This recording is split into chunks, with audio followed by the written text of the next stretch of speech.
What's up everybody, Bandit here with some more dirt on trucks, and it looks like Ford has a really huge problem on their hands. So if you haven't seen it already, I will go ahead and direct your attention to the description of this video. I will have a link there that has another video about everything that we're going to be talking about here, but it looks like Ford has a really big problem with death wobble here in their Super Duty trucks. So if you're not familiar with the Ford Super Duty, that is the F-250 lineup, F-350 lineup, and the larger trucks there. And they do still use a solid front axle with those trucks. Now, solid front axles can be, very comfortable, and they don't have to have death wobble associated with them. Generally, the only time you get death wobble is if you have really loose steering components, or if you have some kind of larger jacked up vehicle or something like that. For instance, when I had a Jeep JK, a 2007, it was on about a 4-inch lift and on 35-inch tires, and because of all that, it is really hard to get your steering all tight and keep it balanced and everything like that, and get everything adjusted just so. As a result of that, you would hit certain speeds and you would experience death wobble.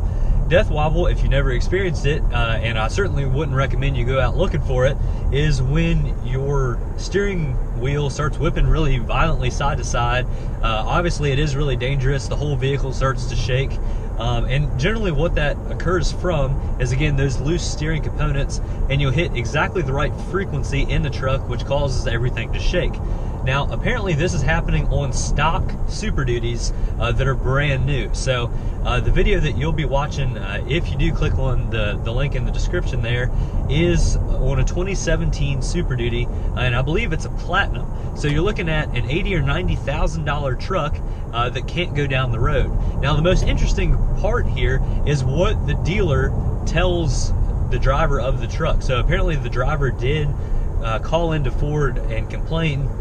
And basically what the dealer told him is that all this is completely normal. Well, that's obviously not completely normal. And what's even crazier about all this is the driver was only going at about 65 miles per hour. And when he calls the dealer tells him that that is just entirely too fast for a new Ford Super Duty, and that those trucks are not designed to go at that speed without any sort of load in their bed.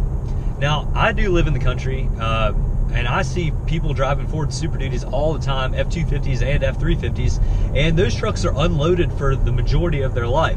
A lot of people do get tax breaks if you do have a farm or something like that, and because of that, you can go out and buy yourself a nice Super Duty as a daily driver. And I see people daily driving Super Duties all the time, really with nothing in the bed, and it's never really become a problem. I see them going by me at 80 or 90 miles an hour all the time, and those trucks seem to be fine. So obviously something is very wrong with this truck, but the dealer just keeps on saying that it's just not designed for that. It's not designed to go 65 miles an hour. It's not designed to not have anything in the bed, and the like, which I think is just absolutely baffling. Now, if I spent close to $100,000 on a brand new truck and I couldn't even go down the road in it, I wouldn't be very happy, because I've gone down the road going 65 miles an hour in a 1983 Ford F-250. That truck was never designed to go 65 miles per hour, because nothing really in the 80s went 65 miles per hour that was of any sort of size. And that's when Ford was using IDI motors, the old International 6.9s and 7.3s and everything else. So I think for the Ford dealer to just push this off as it being normal is completely crazy. That's obviously not normal for any of those trucks, and it's pretty far-fetched to even believe that. Now, obviously, this one video that surfaced about this owner's experience isn't very good publicity at all for Ford, but the most shocking thing about this is it's not the only video that you can find out there. It looks like Ford is having many more problems with death wobble there in those newer trucks, and if you look on the Powerstroke forums, which again is in that link there in the description, it looks like several other people have had this issue. So you can't really blame it just on one owner possibly having a bad experience. It looks like this is a reoccurring thing. Now, again, you don't see this with other brands as much. With the Cummins owners, it looks like some people may have death wobble, but it doesn't look to be nearly as big of a problem. And there with the Duramax owners and the heavy duty owners, there with the GM lineup, they don't have this issue at all because they do have independent front suspension, which, you know, like these Tacomas, like the Chevy Colorado, and like a lot smaller vehicles, you never really get death wobble in those because you don't have the solid front axle design. So again, it looks like Ford has a huge issue on their hands, and honestly, I wouldn't have a whole lot of confidence if I was looking to buy a new Super Duty truck and look into Ford. You know, it's one thing if you have these issues and Ford is very apologetic and be like, okay, you know, bring the truck in immediately, we'll get it fixed up and have you on your way, and you know, hopefully all things are good from there. But that's not really the way, at least this dealer addressed it.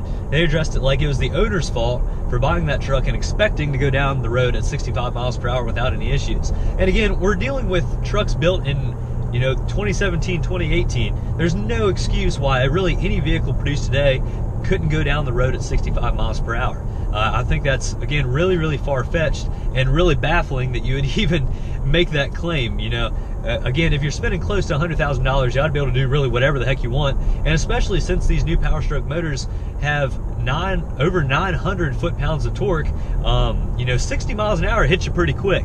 I'm not sure if any of y'all have driven any of the new heavy-duty trucks from any of the manufacturers, but they're quick. They're really, really fast, and, you know, with 500 or 600 horsepower and all of that torque, there's no reason why you couldn't get up to speed really, really quickly, whether you have a load or without a load. So I'm really confused by all this, but let me know what you all think. Do you think Ford has a bigger issue on their hands, or do you think it's perfectly reasonable for a manufacturer to tell you that you can't go 65 miles per hour in your brand new truck? So let me know what you think in the comments below. Please be sure to share and like this video and consider subscribing. We do really appreciate all that. But thank you all very much for watching. Have a fantastic week, everybody. We'll catch you next time.